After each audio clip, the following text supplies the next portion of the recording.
Blimps, dirigibles, zeppelins, airships, lighter-than-air craft. These are all kind of versions of the same thing. And in your mind, they probably exist in the past. In fact, the 1930s in some ways was a peculiar kind of heyday of that technology. But they also exist in fiction, particularly steampunk and something new called silkpunk, very attracted to the idea of those beautiful airships moving slowly across the sky. But airships are probably also in your future. They're probably in the skies of your future. They are one of the better chances to do zero carbon aviation. We're going to explain all that right after the news.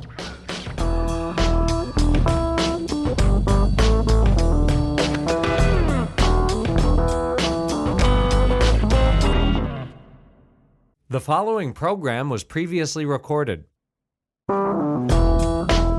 Welcome to our show. Today's show is about, I think the best general category term is airships. That would probably include blimps and zeppelins and dirigibles.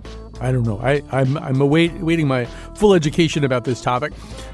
So today on the show, we're going to begin with speculative fiction, looking at blimps and their various cousins, and then move into the reality of blimps. Blimps are very much a part of the future, particularly as there's an ongoing quest for carbon zero aviation. Well, blimps, that's kind of what they are, or at least potentially that's what they are. So we'll be talking about all of that. But as I say, we're going to begin with speculative fiction. And let me just say one more thing about doing that before I introduce the guest, which is that, you know, when the pandemic started, we really looked at previous speculative fiction about pandemics. And it was amazing how many big themes and small details had been anticipated by these writers. I mean, these writers kind of specialize in seeing around corners. It made me think that in the future, when there are vast policy challenges that require blue ribbon panels, among the people seated on those panels should be speculative fiction people, because they're just, I mean, in the case of the pandemic, it came right down to somebody had written a prize-winning speculative fiction short story about people baking a lot during a pandemic lockdown, which is exactly what happened. It was even that granular. All right, so enough. Joining us now is Ken Liu, a speculative fiction author and futurist. He's the author of The Dandelion Dynasty, an epic fantasy, which features airships. And he's going to kind of introduce us to the way blimps live both in reality and in the imagination. Ken Liu, welcome to our show. Hi, Colin. Thanks for having me. So let's just begin with you and blimps. We should first of all say that the minute Carmen Baskoff proposed this show, reflexive creature of habit that I am, I said, well, steampunk.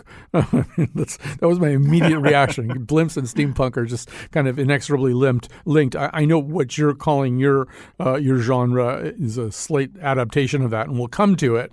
But there's a way in which blimps do call out to a certain kind of imaginative writer, and you're one of those writers. Say what the allure is. I think a lot of it has to do with the romance of air travel by airship. There's something deeply romantic about airships because, airplanes are complicated things, and especially modern jets. It's hard for us to even get a hold of how they work. But blimps are easy. They are, everybody has played with balloons. We know how they stay afloat. We understand how they do what they do. And there's something very comforting about flying in a machine that's lighter than air, and that feels like a cruise ship in the sky. I will say, on the one occasion that I was up in the Goodyear Blimp, my primary reaction was, wow, this technology looks like it has not changed substantially since 1935. I think that's pretty accurate, largely because we haven't had to do much with it. I mean, it's not entirely true in the sense that a lot of modern airships actually are hybrid vehicles. They're not strictly lighter than air vehicles. Some modern airships are actually heavier than air. They just use the lift gas to reduce the amount of power needed to stay aloft. They actually generate lift very similar to airplanes. But yes, you're right. For the most part, the technology has not changed significantly. Yeah, there's this big wooden wheel. And I thought, I haven't been up this high in something that had a wooden wheel in my life, and it was a little bit disconcerting, but only briefly. So one of the things that you're attracted to, maybe we should talk about the genre you've kind of coined here, and that's silk punk. And within that is an attraction to what? Well, biomimicry is one word for it, right? Maybe talk about that. Yeah, sure. So I invented the word silk punk to describe my novels, essentially. They're epic fantasy novels in which engineers are heroes, not wizards. And the idea is that there's a technology vocabulary in my novels that are derived from primarily East Asian models. So there's a sense in which the materials are drawn from nature, so bamboo, silk, paper, etc. And the methods of engineering are based on imitating natural forms, birds, fish, so on and so forth. And I describe this entire technology aesthetic. And one of the most important ideas is the sense of trying to build technology that's in harmony with nature rather than a strictly conquest of nature. It's a sense that the human-made objects can flow and fit within the patterns of nature as though nature had evolved these forms by itself. And there's some, I mean, that obviously is a flight of imagination, but it's not entirely a flight of imagination. There's ways in which, the in real life airship industry kind of thinks about the same things in a way. I mean, the original, as I understand it, if we go back to the 1930s, the gas bags were cow guts. Exactly. They were actually made of just insane numbers of cows. And even now, Boris Pasternak, one of the pioneers of modern airship travel, he was looking at the problem of, apparently, I hadn't really thought about this, but if you use an airship to transport some really, really heavy cargo to some remote place in Alaska that can't be reached any other way, and you drop it there, you have to figure out how you're going to keep your airship from just sailing off into space because it doesn't have that. That's right. But I read, I think it was in the New Yorker article that we'll be talking about later, that he thought about the problem for decades studying submarine technology and the swim bladders of bluefish. So, Ken, there's your biomimicry right there. Absolutely. That's one of the most attractive things about airships to me, as a technologist. I think often about how airships are really just submarines in a different medium. And a lot of the techniques and ideas we learn from building submarines are applicable to airships. But you don't normally think of these two mediums as the same, water and air, but they really are. The vehicles that navigate them, airships and submarines, follow very similar principles. Right. I have to say, having watched the newly released version of Dune, they actually have an airplane that or some kind of air vehicle that kind of mimics dragonfly wings or something like that. That's awesome. It's such a great vehicle. I love watching that machine. Yeah, there's your biomimicry again. So, I mean, I think that what you're saying is, part of what you're saying is that we often divorce the notion of beauty from the notion of efficacy when we're thinking about modes of transportation. Not to say that a certain airplane can't in its own way be beautiful, but, it's not necessarily a term that I would attach to a 747 I was getting on. And one of the things that you're looking at is there a way to create things that are serviceable but also beautiful against the sky? I just want to point out that your bamboo and silk airships move by means of giant feathered oars. And in your own words, you say, when lit up from inside at night, the airships pulsate through the Empyrean like a jellyfish in an abyss of stars. You don't hear that kind of rhetoric coming out of JetBlue. Maybe they should try that. Yeah. So beauty and aesthetics, that's part of it for you, right? Definitely. I think we actually intuitively feel that way. Technologies that often succeed not just because they're more efficient, but because they are more beautiful and they feel good to us. That aspect of it cannot be ignored. A lot of times beauty is a rule of thumb, a kind of heuristic that we've evolved in our minds to detect things that are better for us, that fit nature. To give you a very simple example, a lot of people feel an innate sense of beauty in what's called vernacular architecture. So that's architecture based on the way people in the place traditionally built things using local materials, as opposed to a very postmodern or modernist sense of brutalism. That's the kind of blocky, concrete-based architecture that's often used for institutional buildings and government buildings that a lot of people find uncomfortable and ugly. There's actually a lot of intuition behind that. The reason we preferred the vernacular is because it is often more in harmony with the environment and better for us, despite all the arguments about why the brutalism style of architecture is better. And I think in other technologies, it's the same. We shouldn't ignore our sense of beauty and our intuition that something fits better with the world we live in. If it fits better, if we feel it fits better, it probably does. Yeah, it's interesting. I know you're from Connecticut, although I don't know where in Connecticut you're from, but at Trinity College in Hartford, there's a life sciences center. I think it's called the Jacobs Life Sciences Center, and it's a piece of neo-brutalist architecture. And and when I walked into it, my immediate reaction was that the message of this building was that the individual life, whether it's bacterium or human or anything in between, is worth absolutely nothing. It was this life sciences center that was kind of antithetical to the idea of life. And it seems with biomimicry, with the kind of thing that you're writing about, the kind of blimps or airships in your books, you're sort of going in the other direction. How can we sort of thin out the veil between what's alive and what's being used by living creatures? That's absolutely right. I mean, airships offer a lot of advantages over heavier than air aircraft. Airships are able to take off and land with very little infrastructure. In the heyday of airship technology, a mooring mast was all that's needed.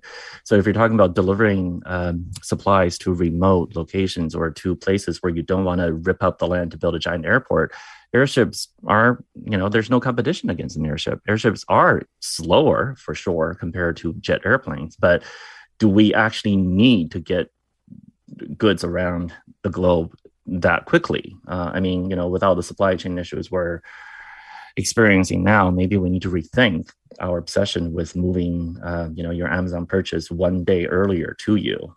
Maybe that's actually not the best way for us to spend our energy and to devote our resources. Yeah, and maybe not that much slower if you sort of factor logistics. I read, for example, one estimate that a flight from downtown Seattle to the center of Vancouver in one of the new airships, specifically the Airlander 10, which we're going to talk about later in the show, would take 4 hours and 12 minutes. Now allowing for airport transfers, check-in, security processes, all that kind of stuff. The same trip via current airline service would take 3 hours and 6 minutes. So it's not, there's not a huge, there's basically an hour's difference if, in fact, you can just get into your airship, on the top of a building in downtown Seattle or down by the wharf or something like that and go where you're going. That starts to cut down on the time differences. That's right. And also, we've proven that we don't actually need to travel faster than a certain amount. I mean, supersonic passenger service has really not taken off. We don't actually necessarily want to fly that fast. Sometimes fast enough is all we need. And airships can be very competitive.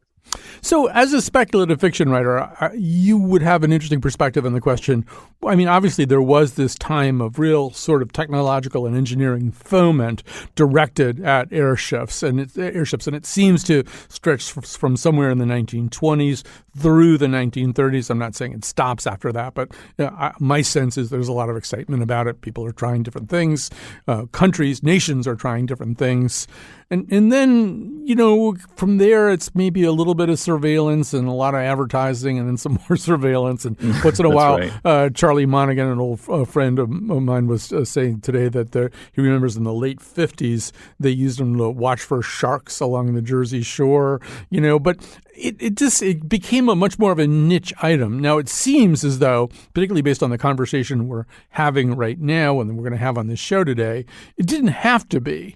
it isn't necessarily true that specific technology and specific destinies are inextricably linked together. So do you have thoughts about like why we're not using a hell of a lot of airships, blimps, et cetera, right now? Well, one of the things that I did in my career was as a litigation specialist for high-tech cases. And as part of that, I had to study the history of technology very closely. And one conclusion I've drawn is that the particular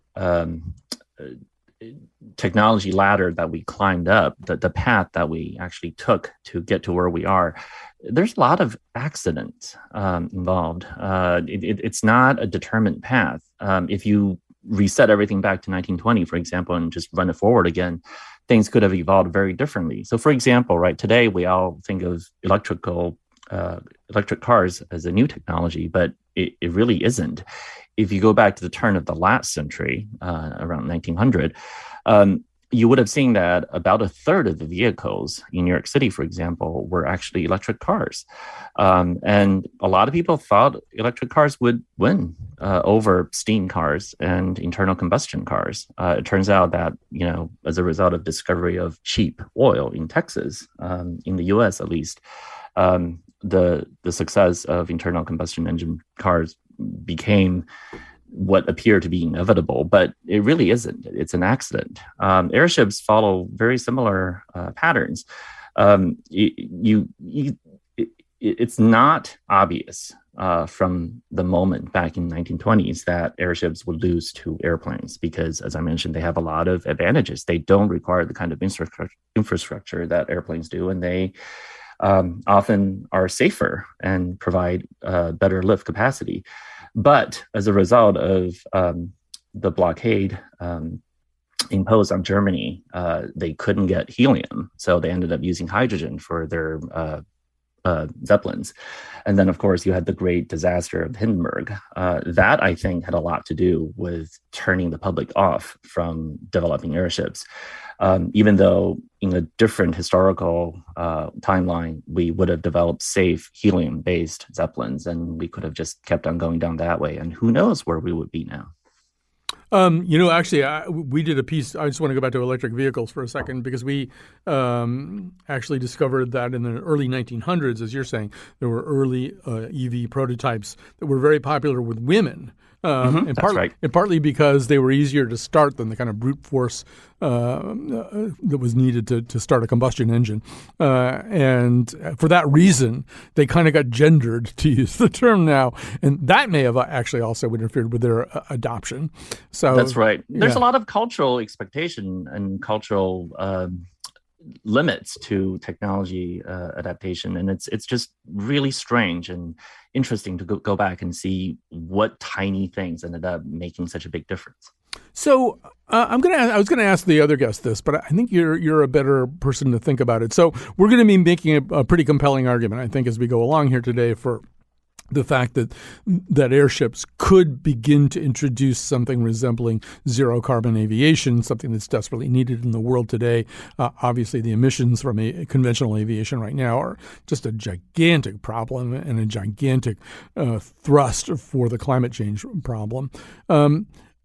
Is there anything to be worried about on the other side? And specifically, it occurred to me as I was reading about this that one of the things that blimps or airships would be good at would be transporting, say, I don't know, oil rigging equipment to a place that's not accessible by car or truck. There are certain places, there are a lot of unreachable places in the world, the places that you can't get to easily by a boat or by any kind of land vehicle. And I'm wondering about that. I mean, in some ways, nature does us a favor by keeping our meddling, polluting, climate-wrecking ways out of certain wilderness areas or obscure places. If airships solve the problem, might there be a potential downside? That is a great question. This is the law of unintended consequences. Sometimes by pushing a technology that's clean, you actually end up making dirty technologies cheaper and therefore more economically viable. I'm not terribly worried about that potential in this case, however, mainly because for something like mining and offshore drilling, bring the equipment to remote places is just one small piece of it. Trying to build the transportation infrastructure to bring the extracted resources out is by far the bigger piece. And airships will not make that piece of it any cheaper. So I'm not terribly concerned about that potential. But you're right. In general, we do need to think through the consequences of making things, quote unquote, cleaner, whether that actually opens up new avenues of making dirty technologies cheaper and therefore more viable. We're talking right now to Ken Liu, one of several speculative fiction authors who incorporates the idea of a blimp or an airship into his writing. He's the author of The Dandelion Dynasty, an epic fantasy that does feature airships. And we're going to take a little break. We're going to come back. We're going to talk a little bit about the state of blimps, airships, etc. right now. And from the abattoir, I saw the same things you saw. A fleet of little blimps, a flock of bright and burning battleships that rocked across the town, and then they tore the sky down. While we borrow for words, collecting snail shells inside our skirts. We weren't sure if we'd existed at all. If no one else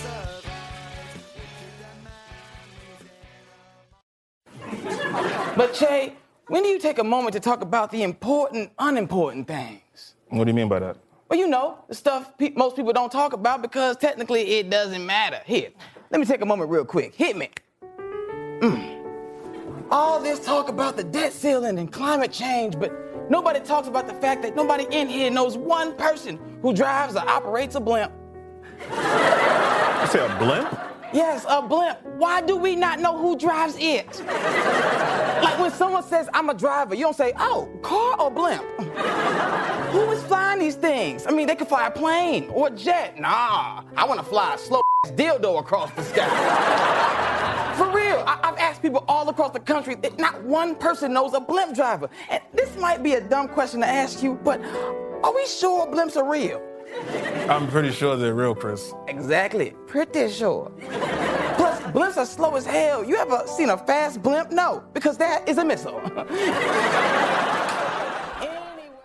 That aired on Weekend Update of Saturday Night Live. We are now going to establish beyond all question and all doubt that blimps are real. And to do that, joining us now are Jean-Marie Lascus, journalist who wrote a piece about these kinds of conveyances, airships, for The New Yorker in 2016. Also joining us is Nick Allman, Chief Operating Officer of Hybrid Air Vehicles. He can assert that blimps are real because they make them. But Jean-Marie, I'm going to start with you. As you investigated this for your original piece, maybe just to help Chris Redd out a little bit, what are the defining characteristics of airships? What makes an airship as opposed to something else that goes through the sky? Oh, sure thing. Hi, and thanks for having me. Yeah. So basically, an airship is like the umbrella term. And underneath airship falls several different types of them. A blimp is usually small, no internal structure, and is basically a balloon powered by something and with a rudder to steer it. That's your most basic form. Then you have two different kinds of what you think of when you think of an airship, larger and transporting people or goods. And there are really two types, non-rigid and rigid. Rigid are the type that were built by Ferdinand von Zeppelin back in the day. That was the kind of classic thing you saw. It has like a rib cage inside this giant structure of balloon. But actually the lift is by individual cells within that rib structure. And that is the old style of airship. The Hindenburg, for example, was rigid. And typically people will call them zeppelins after Zeppelin or dirigibles. These terms are pretty much interchangeable. But when you move over to the non-rigid airships, that's what you're seeing mostly being developed today by companies who want to try and get this business off the ground. And there is no internal structure. They're lighter. They're easier to build. You're just basically sewing a big old balloon on the ground. And that's kind of where the technology mostly is, with a few notable exceptions. Yeah, and before we bring Nick in, I do want to say that your piece, I thought, benefited from the introduction of a character who easily could have been walking around in the pages of one of Ken Liu's novels. His name is Igor Pasternak. Watching the video of him with his big cigars and his suspenders and his kind of Eric Bogosian hair and stuff like that, I was thinking, it almost doesn't seem possible that there's somebody who seems so determinedly the kind of quirky person you might expect to be a blimp or airship visionary. But just mention a little bit about Pasternak and what you learned about him. Oh, sure. Yeah, he's exactly the character you imagine, but then some. He's, like so many of these folks, obsessed with airships and has been since he was a kid in the Ukraine, and saw a picture of a cargo airship that had never really been developed. And he becomes fixated on that, really, to this day. He's in his late 50s now, and he's still at it. And he's had quite a bit of success with his blimps. He started building them in Russia for advertising. And then, it's kind of the same old story with no money, nothing, comes to the US to try and start that business here and really is a success at it. But they're advertising blimps. They're small. They're just blimps. And that's not his dream. He wants this cargo airship. That is his dream. But even his advertising business switches over to a surveillance business as soon as it's September 11th, 2001. Now everybody wants surveillance. A lot of his blimps are now used for surveillance. But he's got a great company. But he wants the big dream to come true. He ends up getting a lot of capital from the U.S. Military to develop the Dragon Dream, which is about a football field long, 747 wide. That is just the prototype for his dream. The prototype is this large, giant, jumbo structure, and it's rigid, like the old Zeppelins. Very controversial today, rigid. And he develops this thing. He actually builds it, and he actually proves his landing gear system, and more importantly, how to solve the problem you were talking about before of dropping off cargo and then it shoots to the moon. He comes up with a whole system how to solve that problem. He tests it out in California where his hangars are. It's successful. He proves all of his principles. It's huge, roaring. Everyone's jumping for joy. His whole giant team. And then this is 2013. I'd say right the day before the investors were to come and see this miracle fly, in the morning, Igor gets up and goes to the hangar, and here the roof had collapsed onto his Dragon Dream and destroyed it. So everything fell apart, everything. But Igor is that guy who will never give up, and he certainly hasn't. All right, so I want to bring still at it. Yeah, I want to bring into the conversation somebody else who's at it, and that is Nick Allman, Chief Operating Officer of Hybrid Air Vehicles. They are going to be known, I think, primarily for the so-called Airlander, and so we want to find out a little bit more about that. Nick, welcome to the show. Oh, thank you very much. It's a really interesting discussion so far, I thought. All right, good. Yeah. Well, you're going to make it more interesting. So, First of all, describe the Airlander to us. Tell, what kind of vehicle are we talking about here? Okay, so we've neatly been introduced here. It's a non-rigid, so it's there's no internal structure. So if you can imagine the shape of two conventional airships, so two cylindrical bodies that were 300 feet long and about 70 feet in diameter.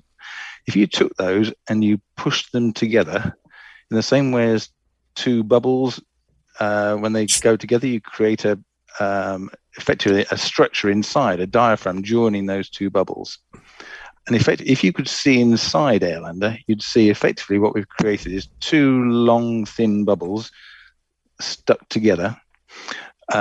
And that creates a really strong structure for us to then work from. And this is a key. It needs to be efficient. It needs to be relatively easy to manufacture, etc. But the key thing we do is then we use that shape to develop aerodynamic lift when we fly. And that's probably the biggest difference between the conventional airship and what Airlander does. So broadly, we'd sit on the ground and we'd be heavier than air. And then a bit like an aircraft, we use a conventional takeoff. So the aircraft moves forward, generates aerodynamic lift, and flies around using the aerodynamic lift primarily to work with the lift from the helium. So effectively what we're doing is we're taking the helium lift and making that carry the aircraft around, and the aerodynamic lift carries the payload around. And that way we're much, much more efficient than an aircraft. Let's talk about payload for a second, because in fact, we've already talked a little bit about the use of these for cargo delivery, particularly to areas that aren't conventionally accessible. But there are a lot of other ways that these could be used, and you certainly have not ruled out and have in fact embraced the idea of these as some kind of passenger service. I've seen pictures of the cabin. It looks very comfortable and nice. I want to go somewhere in an Airlander. But say more about that. How viable is that going to be? Is it going to be like the Roy family in Succession are the only people who can kind of use it, or could just an average schmuck like me wind up traveling that way? So I think on the first look at the commercial side of Airlander, we started to look at who might be early adopters, because there's no doubt the first few aircraft that are available.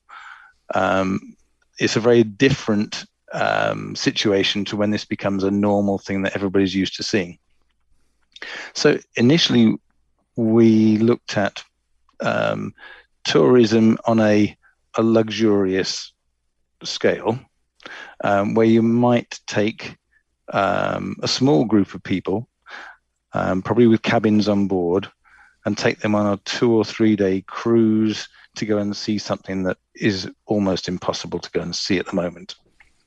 So you could, for example, go on a safari while having maybe you'd be able to stay on board, stay floating over the plains in Africa, and the whole time being able to look out it through huge windows that are fundamentally all of the side of the area you'd be sitting in would be all windows. And that's certainly where we thought we'd break into the commercial market, and it I think may still be the first few aircraft. What of course has happened, particularly over the last couple of years, is a huge move towards trying to take carbon out of aviation. I mean, as we said earlier in the discussion, production of carbon is a huge problem for aviation. What we found by coming up with a slightly different approach to the part that people go in the aircraft, a bit underneath our hull, is we create a huge space. And in that space, we can create enough space for 90 to 100 people who everybody has an aisle seat. Everybody has a great view, and you can travel in a totally different environment. So as you were talking earlier, it may take a little longer, but it's a totally different experience, and one that we think people will be able to either enjoy or potentially work in, because that environment will be so different. And so that's generated a lot of interest. We're deep in discussions with a number of airlines who are looking at using the aircraft in that shuttle between places which are currently a little bit difficult. I mean, to and from. I think it's a trade that a lot of people would make. I would make that trade, just as you say. I wouldn't have to necessarily deal with an airport. Maybe I can get into the airship at the docks in Seattle or whatever. I wouldn't have to be dealing with all kinds of things that I hate about air travel, and I would have a very pleasant trip, and there would be beautiful views. But also, a lot of us are having to deal now with personal responsibility and guilt. And so these may not be up-to-date figures, and feel free to correct them. But the thing that I read about a hypothetical flight from Seattle to Vancouver would generate 4.61 kilograms of CO2 per passenger. A conventional airline service, it would be 53.15 kilograms per passenger. So, I mean, you would be that would be more than 10 times the emissions of your airship. Completely. And when you look at the other ideas that are around for reducing the carbon footprint of aviation, they are generally knocking a few percent off here and a few percent there. What we're able to offer here is ways to make huge inroads into that carbon production that is such an issue. Getting that understood by a wider audience is not necessarily easy. Going back to the question of why is the world not full of airships already? And there aren't really any good answers to that, other than what you need is the technology needs to be at a point where it's ready, which we believe it is. But you also have to move past producing one-off prototypes, which we've done, and be bold enough to go, right, we believe this is going to be a huge commercial success, and we have to bring that commercial success to fruition. You've got to, and that's what we're doing at the moment, is working really hard to make sure that these do become something that people are just used to seeing and become more normal. So, Jean Marie Laskus, I want to bring you back into the conversation. In the piece that you wrote, you looked at a lot of different versions of the same vision, but those versions included different purposes, different uses of airship technology. Can you say a little bit more about that? I mean, we just heard a vision of passenger service, but what are the different kinds of things that you found entrepreneurs in this area talking about? Well, that's so interesting to hear Nick talk, because that is what I wanted that dream of passenger airships like that. I just wanted somebody to tell me, yes, you're going to have that. I mean, I couldn't let go of it. But inevitably, when I talk to the engineers, so much of the focus is on cargo transport or surveillance, mostly cargo transport, that big dream. Mm-hmm. And I think that the main issue everyone was coming up against over and over again was the enormous amount of capital that you need to raise just to build the prototype. And so where are these investors all going to come from, and how they're all sort of fighting for the same government dollars around the world. So that seemed to be like, the stopping point for so many of them. You get excited and then everybody goes dark for a while. So it's like, I don't know if they're waiting for the investments to come through, or the technology isn't quite where they want it to be. But it just feels like we're on the verge of something, this great dream. And I'm so happy to hear that the airlander is thinking of this as commercial. But I'm just like wondering, is that a viable, how I guess I would ask Nick this, is it, how do you imagine a viable business? Like, do you need the cargo airship giant version in order to support the, passenger vehicles? I think the interesting thing, and I think things have changed in the last few years. I think, the people are now prepared to talk about flying more slowly to produce less carbon. People are prepared to think of different ways of doing things. I mean, the small electric EV aircraft, taxis and things, all these things are now beginning to be looked at more seriously. And I think what we've demonstrated to ourselves and our investors is that there is a good commercial model for building reasonably large numbers of aircraft primarily for the commercial market at what we call our Airlander 10 size, so our initial starting vehicle, so 10-ton lift vehicle. And that stands on its own as a really good commercial proposition, both for us as a manufacturer, but obviously more importantly for our customers, is that it's clear that people are going to be able to offer similar price tickets, producing much lower carbon, and they'll still be making money. And unfortunately, in the world, that's the driver. We may have dreams and think things are a really good idea, but unless people are going to make money out of them, things don't happen. And I think that's where we see the biggest change. Is it's now relatively easy to demonstrate that this is going to work. And yes, we have been in a phase where finding that funding for the final part of the productionization, that takes time. All right, we're just going to pause the conversation here for 2 seconds. We just have to do a very, very quick break. We'll come back with Jean Marie and with Nick after this. Do you wanna ride in my blimp, girl? Do you wanna ride in my blimp? See the night sky in my blimp, girl? Do you wanna ride in my blimp? Do you wanna dine in my blimp, girl? Do you wanna dine in my blimp? Red wine and some shrimp, girl. Do you wanna dine in my blimp? Do you wanna love in my blimp, girl? Do you wanna love in my blimp? I own an entire blimp, girl. So do you wanna ride in my blimp?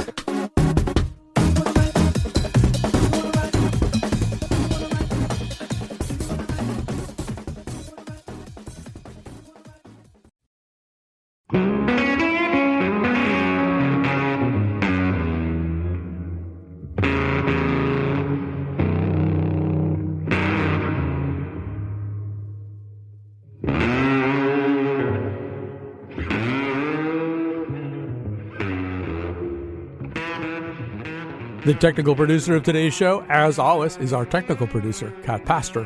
And this show is being produced by former Where We Live producer, Carmen Baskoff, who's currently living in Brussels as a double agent under the name Bridget von Hammersnark. I probably wasn't supposed to say that. Kat, maybe we can edit that out for the podcast or something like that so she doesn't get killed. All right, so we're back. We're talking about airships, which includes blimps, dirigibles, zeppelins. You get the idea. And joining us are two people who have different kinds of expertise in them.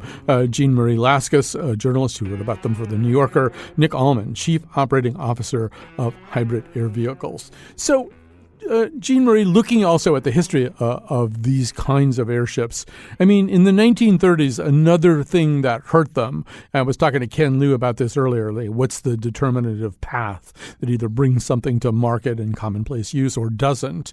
I mean, one thing that hurt them, we have to be honest, is crashes, particularly the Hindenburg. That was the most documented one. It wasn't the worst one, but from about 1923 to about 1937, there were some pretty notable crashes of these kinds of craft, and that is going to erode confidence in them, I assume. Oh, most definitely. And certainly the Hindenburg, because it was captured on film, that is when the public just became, completely like, oops, never mind. But I do want to say, and there was, before that, in Britain, there was the R101. That was a luxury liner designed to carry royalty across the British Empire. And that also crashed. Killing the air minister. That was tragic. Killing the British air minister who had been the propulsion behind the program. But, and 48 other people. So it was, that was really tragic. But I do want to say, if you look back at the early Zeppelins and how many flights, 1,500 flights or something in 1914. So, and even all these things, like in the U.S., we were designing flying aircraft carriers, and we built them, two of them, that were supposed to release fleets of Sparrowhawks, fighter planes, and we built them, but they crashed in storms. So the technology now, though, just think about it in terms of satellite capability and anticipating weather. I mean, it's really different now. But boy, all those flights they made successfully. And it was just as a matter of, that's all there was. There was no rigid aircraft. Good point. In the 1900s. So yeah. So I want to switch over to Nick Allman for a second because we're close to running out of time. It seems to me that it takes a certain amount of nerve to do something like this because, in fact, it's a technology that people don't have quite the pre-existing relationship that they could. And because, I don't know, a lot of people have had trouble getting these kinds of businesses, you should pardon the expression, off the ground. The legendary Roger Monk, who comes up the minute you start reading up about this, I think he had 4 different companies that didn't quite make it. So what gives you the guts to do something like this? What gives you the guts to start a company and believe you can get airships in the sky viably commercial? Well, I guess I have to admit that I did work for Roger. Okay. And I mean that in a way that, so he was definitely an inspiration early on. So and I have been involved in this now for 20 years. So it obviously is really important to believe in what you're doing. And I don't think anybody involved in these sorts of things, you can't do that unless you fundamentally believe it. What we've been able to do is keep a team of people together who understand what we're trying to do. We've been through the prototyping phase, which was really hard, and we learnt an unbelievable amount, as everybody does when you're prototyping anything. What you then get to is a point where you go, right, I now know this is going to work. I now know that it's going to do something in the world that nobody else can do. We're going to provide a product that is, at least initially, without competition, and that's within our grasp. And then you turn then to a different problem. This isn't a problem of science or technology. It's a problem of financing, fundamentally. And I think probably 5 years ago we thought that would be hard, but probably we didn't realize quite how hard that is. The world is not particularly interested in taking risks where the payback is 6, 7, 8 years away. And so it's taken time. But all the time since we last talked to Gene, we have been working literally day and night to build that position that we now feel we're in, where somebody can go, yeah, right now I understand this. I can see this business model. I can see this is going to be successful. And we're now talking to people who are able to help us through this next phase. We're almost out of time, but real quickly, Nick, could you sort of give us a timeline? Like how soon might there be these kinds of things available for someone, not involved with the initial prototype and the growth of the company? When could somebody expect to have some kind of access to one of your airships? So I think we're probably looking at something like 3 years before you'll see a production aircraft flying. And then to ensure the safety of the product, we obviously have to spend time testing that and getting our full aircraft type certification as you would for a Boeing 747. So it's probably the mid-2020s when people will be able to turn up somewhere, buy a ticket, and just go on a flight. Well, I can't wait. I don't think I can wait that long. Work faster. Work faster, Nick. All right. It's been great to talk to you and to Jean Marie Laskus and to Ken Liu. Thanks to all of you who listened. And a special thanks to, what did I say her name was? Bridget von Hammersnark, our producer, who's living in Brussels right now and who's not at all Carmen Baskoff. Forget I ever said that.